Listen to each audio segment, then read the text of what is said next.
Chaque 8 mai à 11 h, nous nous retrouvons ici devant le monument aux morts de Montchat pour commémorer la victoire des Alliés sur l'Allemagne nazie et la fin de la Deuxième Guerre mondiale.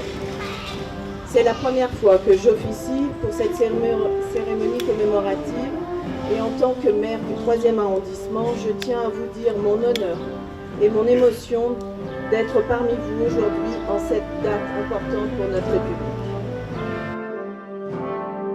Bonjour madame. Bonjour. Alors j'ai quelques questions à vous poser. Que pensez-vous du 8 mai, de l'organisation du 8 mai à Lyon? Et est-il important de le commémorer encore en 2018? Je crois qu'il ne faut pas perdre la mémoire, quelle qu'elle soit. Alors bien sûr, c'est toujours un peu coincé entre le 1er mai, les fêtes religieuses et tout, mais je pense que cette mémoire, elle doit être entretenue ici à Montchat et aussi à Place Vellecourt ou ailleurs. Pensez-vous que la mise en place d'un service militaire obligatoire a de l'intérêt? Je pense qu'un service militaire est intéressant parce que ça permet de croiser les populations, qu'elles vivent ensemble au moins pendant quelques temps. Par contre, c'est peut-être difficile à mettre en place, et coûteux peut-être. Mais un service où on est ensemble, c'est bien parce que c'est vraiment la population se mêle à ce moment-là. Enfin, moi qui ai fait mon service militaire, je m'en suis rendu compte. D'accord. 73 ans plus tard, après le général de Gaulle qui annonçait la fin de la guerre, quelles sont vos réactions en tant que citoyenne française, par rapport à la libération offerte par les anciens combattants?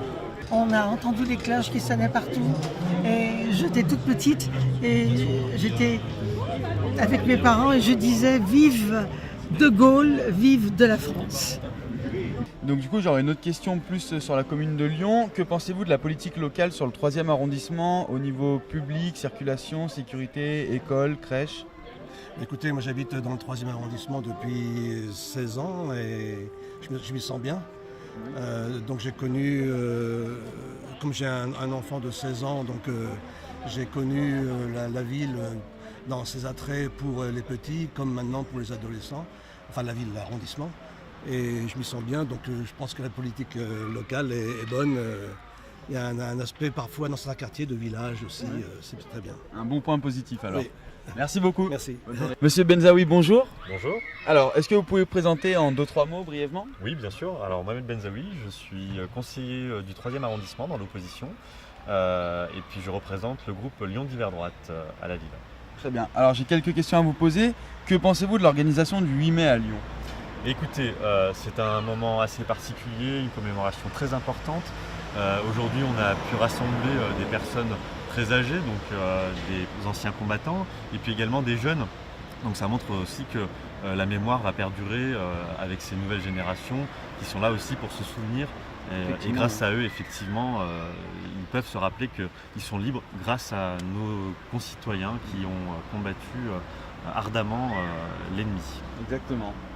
J'aurais une question un peu plus locale. Que pensez-vous de la politique sur le 3e arrondissement à Lyon, surtout au niveau des travaux publics, de la circulation? Alors actuellement, on va dire que le réseau est très saturé. Les travaux durent depuis des années. Je pense que la mairie du 3e arrondissement n'a pas joué la carte intelligente dans le sens où ils auraient pu faire les travaux de manière plus méthodique. Donc prendre quartier par quartier, les cibler pour éviter une asphyxie totale du quartier et du secteur de la Pardieu. Aujourd'hui sur la circulation, on le voit bien, il y a des vélos malheureusement qui connaissent un certain nombre d'accidents dans le 3e arrondissement de plus en plus, les statistiques le montrent, et la mairie du 3e arrondissement ne fait rien à ce sujet. Très bien. Alors j'aurais une dernière question piège. Savez-vous qui dirige le 3e arrondissement? Ah oui, effectivement, donc c'est Catherine Panassier qui est une ancienne adjointe de Thierry Philippe qui est donc avec l'étiquette Modem.